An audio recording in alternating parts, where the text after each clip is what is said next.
muito bom! Chegamos no momento Esther. Eu estou muito feliz.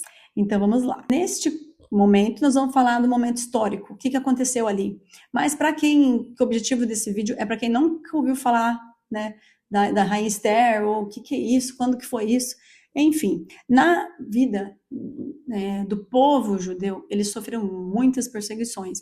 A mais famosa é a perseguição do Egito, pelo reino do Egito ali, né, que levaram eles cativos e ficaram como escravos mesmo naquela época. Aí Deus foi lá, resgatou Moisés, que estava fugido 40 anos lá, para poder libertar o seu povo, e depois disso o povo foi andando pelo deserto rumo a Canaã, e também houve uma desobediência, buscas do passado, eles estavam querendo preferir a escravidão de novo do que o novo do Senhor, eles não se rendiam completamente, foi feita ali as tábuas da lei, eles andavam com a Arca da Aliança, a presença de Deus era com eles, mas eles o tempo todo acabavam sendo rebeldes, que não é muito diferente da nossa geração também. Quando a gente lê o Antigo Testamento com esse olhar, que a gente é igualzinho, só muda o século, só muda a temporada, mas o nosso coração, ele é extremamente corrupto e enganoso. A Bíblia já fala isso no versículo. Então, nessa época da Esther, o povo já tinha sido cativo pelos babilônicos. Nessa região, eles já tinham sido libertos pelo rei, lá o Medo-Persa, que pegou o reinado do Império Babilônico e conseguiu, o rei Ciro libertou o povo e ainda ajudou quem quisesse voltar para Jerusalém, voltava, quem quisesse ficar, ficava, ele deu recursos, ele deu cartas de recomendação para passar pelas fronteiras, então o rei Ciro ele ajudou muito, inclusive eu estava lendo sobre isso, é maravilhoso, porque 180 anos antes, o profeta Isaías já tinha profetizado que, citando o nome do Ciro, que ele ia ser o libertador, que ia enviar o povo e ajudar o povo a retornar. Eles nem eram nem cativos, então olha como a palavra de Deus ela se completa. É impossível você dizer que a Bíblia é fake, porque tudo se completa. De anos, 700 anos atrás, 180 anos atrás, tudo remete a uma coisa só, e são escritos por várias pessoas, inspirada pelo Espírito Santo. Então, perca essa noção de que a Bíblia é só um livro, não é. É uma Bíblia, é a palavra de Deus. E Deus não se perde em compor os 66 livros da Bíblia. Ele simplesmente inspira os profetas dele para fazer o que tem que fazer. E quando a gente entende essa soberania de Deus, ler a Bíblia fica muito mais fácil. Nessa época da Rainha Esther, ela estava no momento já, há 50 anos o povo já estava liberto, porém a Esther, que ela era órfã, e foi criada pelo seu primo Mardoqueu. Mardoqueu, ele já era ali já viviam na época ali em Suzã, nessa época ali do Império, porém eles não quiseram voltar para Jerusalém, então eles ficaram ali.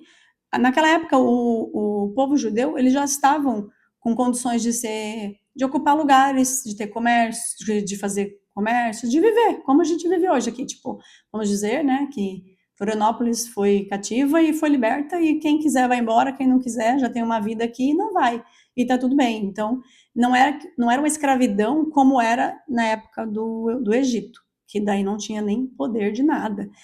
O povo ali já estava mais confortável. Então, a Esther estava nesse contexto. Ela era liberta, mas ela morava ali ainda, nessa região de Suzã, da época do 485, 475 AC, do rei Xerxes, que é o rei que vai casar com ela depois. Nessa época, o povo ele não era tão oprimido. Até eu acho que o Mardoquai, pelo que eu vi, Mardoquai, depende do contexto, da tradução da tua Bíblia, ele tinha posições, assim, ele ocupou um cargo no governo, então não era uma coisa tão, assim, tão ruim. Porém, o contexto da Esther, ela era uma órfã criada pelo primo. Ela não era ninguém na fila do pão, vamos dizer assim. Nesse contexto, o foco principal disso tudo é que ela teve uma obediência genuína, de acordo com a autoridade sobre a vida dela, do primo Mardoquai. Quem foi que escreveu o livro de Esther? Na real, não sabemos, mas tudo indica que foi um judeu, até porque o objetivo principal do livro é falar da soberania de Deus sobre o povo judeu, então não ia ser uma pessoa não judia que ia escrever e engrandecer e honrar a vida dos judeus. Naquela época, a necessidade, o propósito desse livro foi deixar registrado o quão Deus salvou o povo, porque era muita gente morando naquela região, apesar deles não quiserem voltar, né? E todos eles estavam fadados a serem mortos. Vamos contar isso mais pra frente. E aí, através da vida dela, ela salva esse povo todo, e não era pouca gente. Então, ele acredita-se que foi o próprio Mardoqueu que escreveu, mas pode ser também Esdras e Neemias, que foi naquela época ali. Mas ninguém consegue dizer ao certo. O que se sabe é que era um judeu que queria honrar tudo que Deus fez com o seu povo, tá? Precisamos saber aqui o tamanho da soberania do rei daquela época. O rei Xerxes, ele era muito poderoso. Ele tinha 127 províncias. Se você for somar a região que era muito grande. Era como se fosse vários países daquela região e ele dominava todas. Então, ele não poderia ter uma palavra rasa ou como é que fala, um poder raso onde ele fala e desmanda. O rei não fazia isso. O rei, ele decretava e era lei, mesmo que isso fosse contra, ele mesmo não quisesse mais fazer, que foi o que aconteceu. Então, ele tinha um decreto sobre o povo judeu que ia dizimar eles por causa do Haman lá, Amã, que é o general dele lá, o comandante dele, mas ele inventa outra lei para dar chance, né, para não dizimar o povo judeu, por causa da salvação que veio através da Esther. Então, fica gravado essa informação que o rei, ele era muito poderoso, ele não podia voltar atrás com a palavra dele.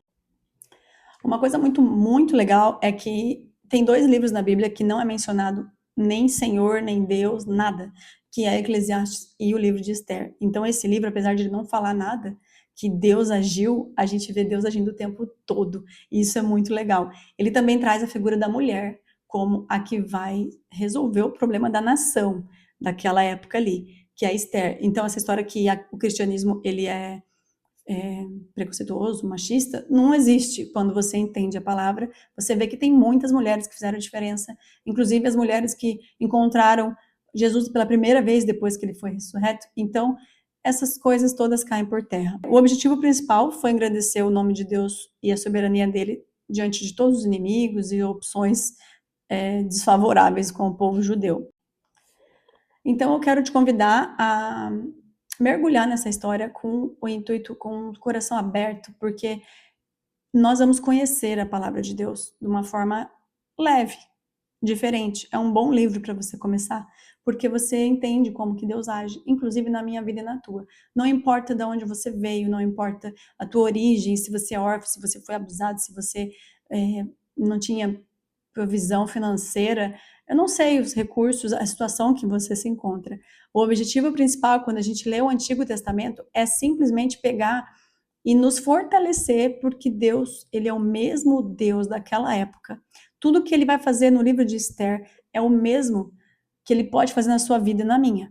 Então, não tem nada fora do controle de Deus. Deus não se atrasa, ele não se distrai, ele não esquece de você, ele não esquece de mim. Só que tem coisas que a própria Bíblia diz: em tudo dai graças, e todas as coisas cooperam para o bem daqueles que amam a Deus segundo o seu propósito.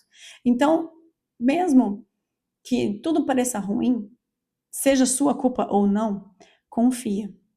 Deleita no descanso do Senhor.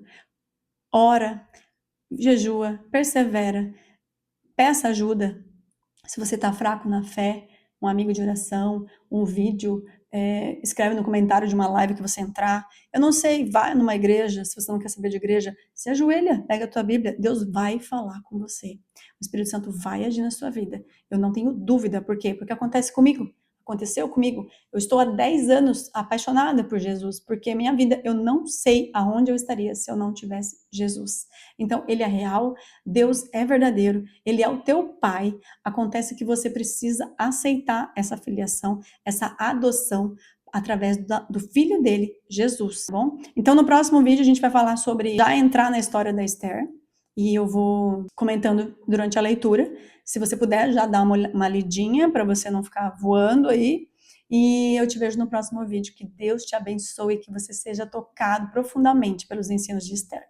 Um beijo.